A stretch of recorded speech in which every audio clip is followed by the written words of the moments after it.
Breaking news చూస్తున్నాం. Telangana cabinet sub committee భేటీ ముగిసింది. ఈ భేటీలో జీవో నెంబర్ 317పై క్యాబినెట్ సబ్ కమిటీ పలు కీలక నిర్ణయాలు తీసుకుంది.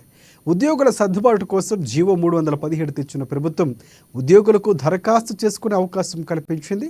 ఈ నెల 14 నుంచి 30 వరకు దరఖాస్తులకు అవకాశం కల్పించింది. దరఖాస్తులు రీవెరిఫికేషన్ చేసుకునేందుకు అవకాశం ఉంది. ఇక ఇప్పటి వరకు వెబ్సైట్ ద్వారా 12,000 దరఖాస్తులు వచ్చాయి.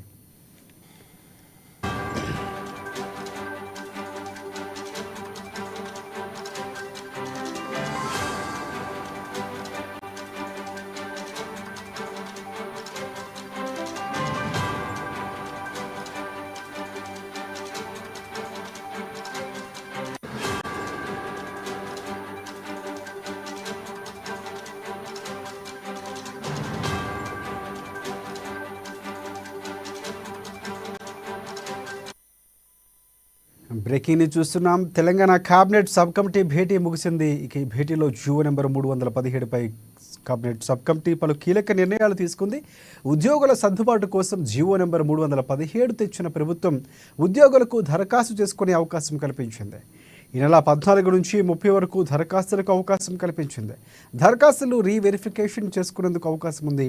ఇక ఇప్పటి వరకు వెబ్సైట్ ద్వారా 12,000 దరఖాస్తులు వచ్చాయి.